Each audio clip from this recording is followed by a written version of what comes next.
purpose and meaning and all this stuff. And emotion is like in the middle of all of that, I believe. And so I'm going to read this emotional growth thing just to kind of get us on track with like what that is and what that can look like in our lives. And then we're going to go through some behavior sequences, which will be super fun, I thought. And I'll give you some from my life and you can peer into it. Here we go. So let's start with emotional infant. So this is what it's like to be an emotional infant. We look for others to take care of them or to take care of us. We have great difficulty entering into the world of others. We are driven by a need for instant gratification. We use others as objects to meet their needs or meet our needs. All right, emotional children, they are content and happy as long as they receive what they want. They unravel quickly from stress, disappointments, trials.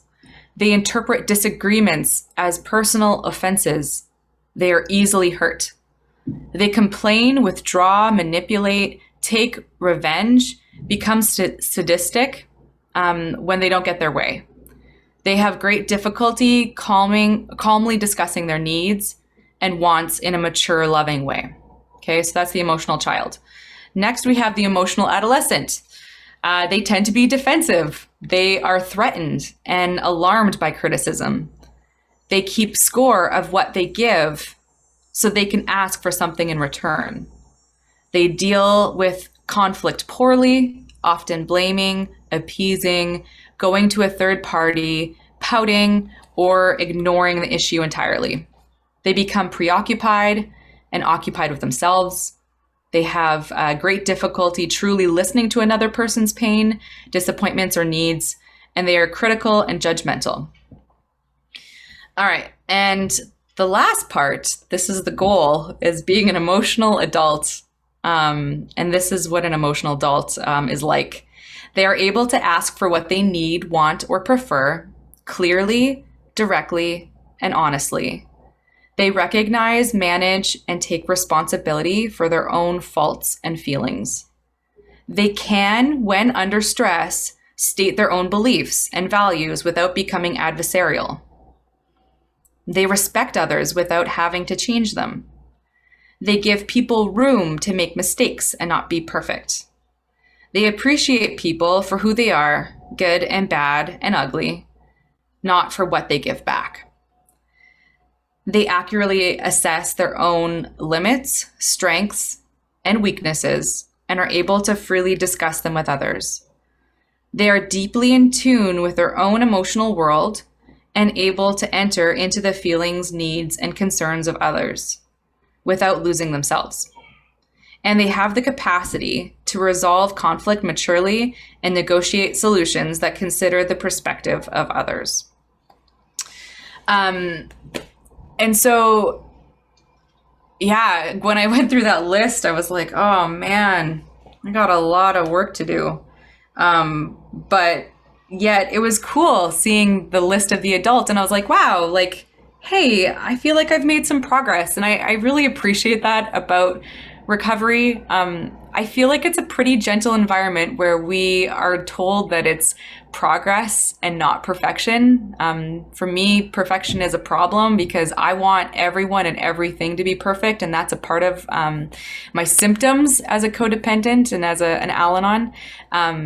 Maybe that's something for you too, of being just perfect. Everything has to be perfect in order for me to be okay.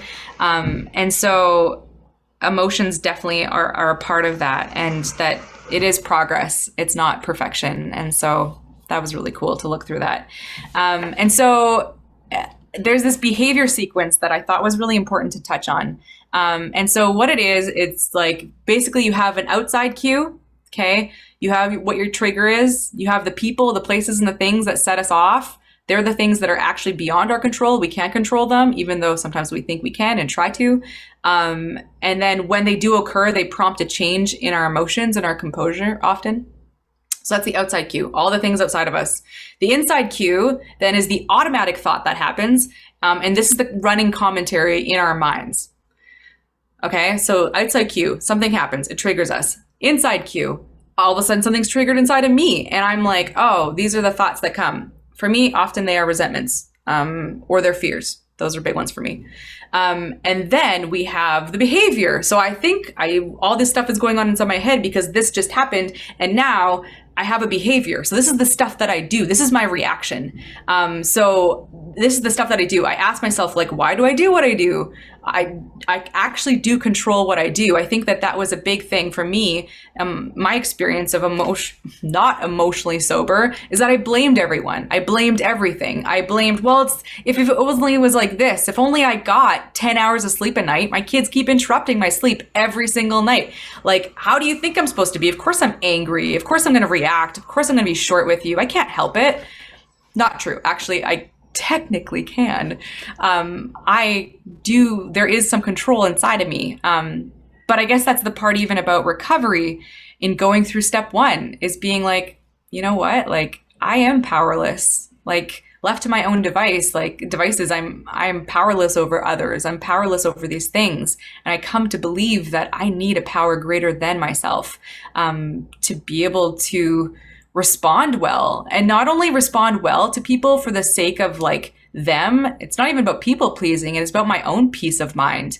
That was a big thing for me, is like my emotional sobriety directly, or in sobriety directly affects my peace inside my head. And that was a big thing for me and continues to be a big thing that I fight for, is just being like, I need peace of mind. Like, I can't have these thoughts swirling around. Like, when that person enters the room, every time do I have to freak out inside and be like, what do I do? What do I say? And then get super judgmental, or like self-editing everything I'm doing or saying.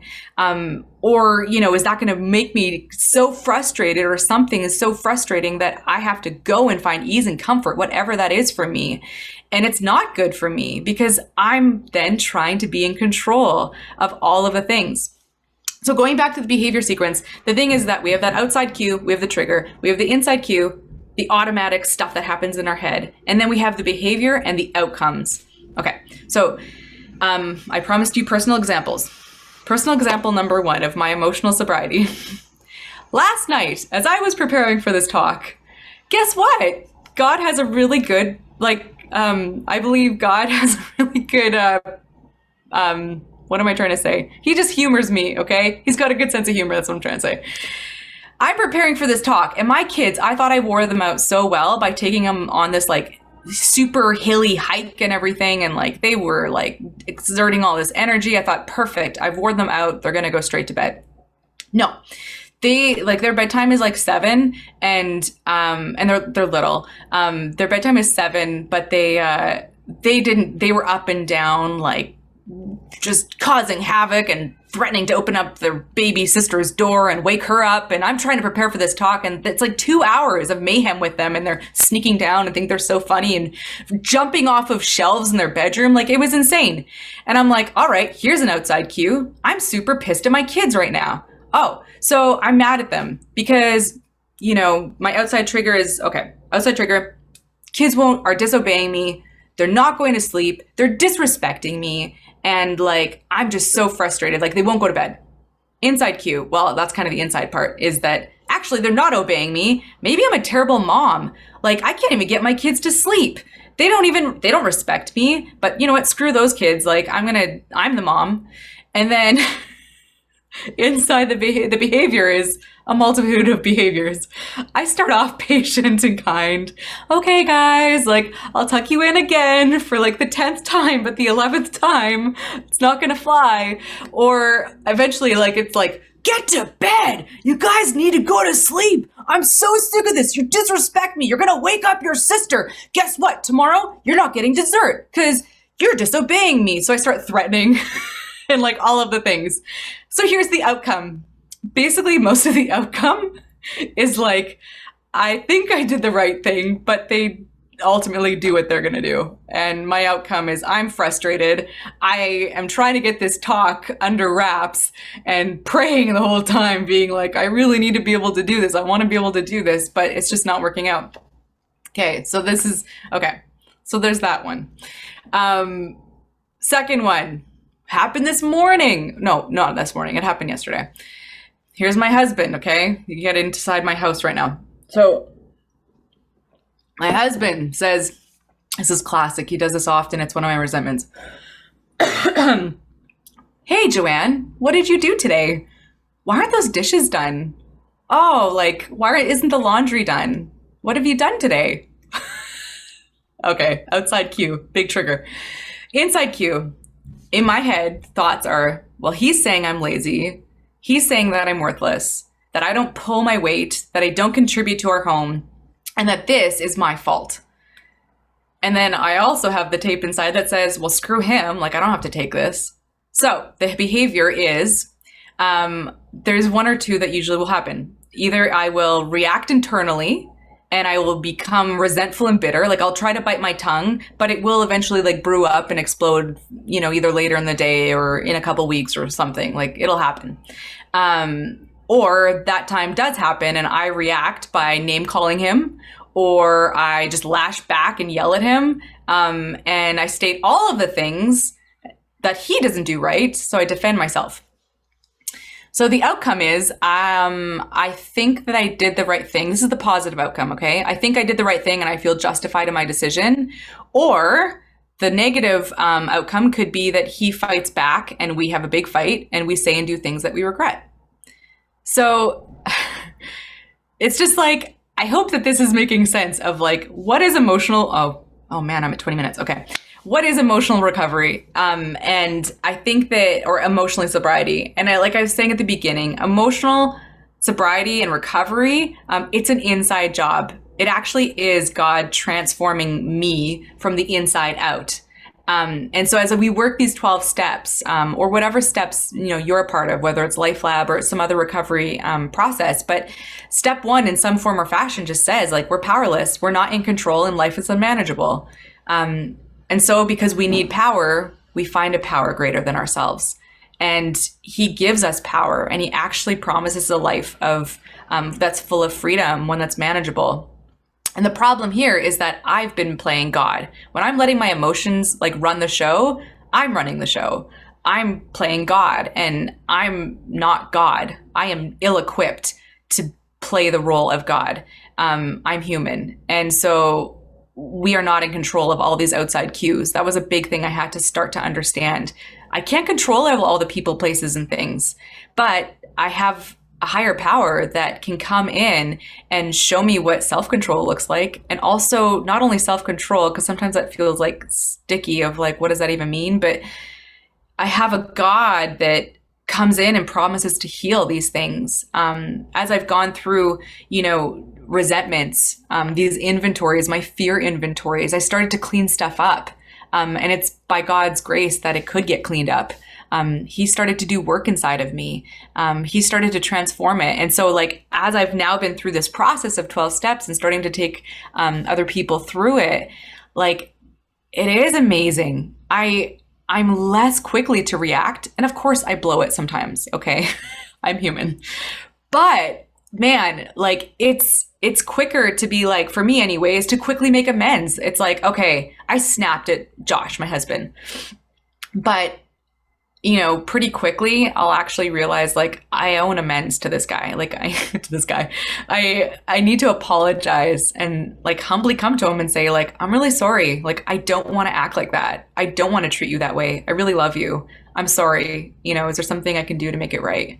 And he says, yeah, do the dishes. I'm just kidding. He doesn't. Sorry. He's going to listen to this and be like, yeah, that's what she did say. Or that's what I did say. But yeah, I think just this idea, an important thing of like, this is an inside job, that recovery and transformation of our minds is not also like a magical thing that instantly and forever, like gone, done, I'm perfect. Like I have this amazing mind that's completely transformed, but it does require this everyday effort. It does require me to surrender to God in humility.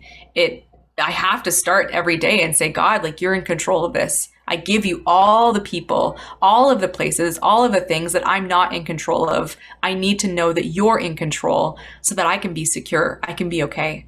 It requires, and I think that too, like how it sounds again, like how do you do this?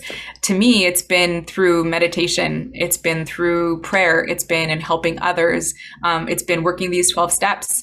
And it's also been learning to sit with my emotions. It's been acknowledging them and naming them and not running away from them or stuffing them.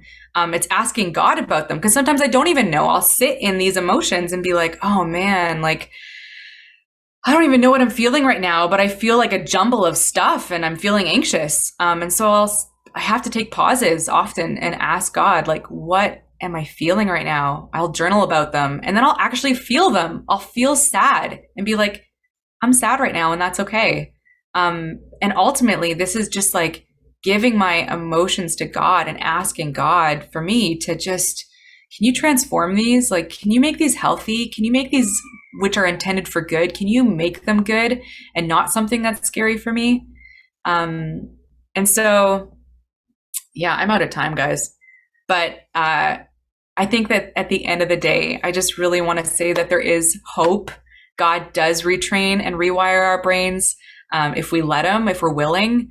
And we don't have to live out of fear. We get to live actually a life that's full of love, and a place living out of like true security, and that I can be okay even when all the stuff outside of me isn't. That's what I got. Thanks, guys, for letting me share and for listening.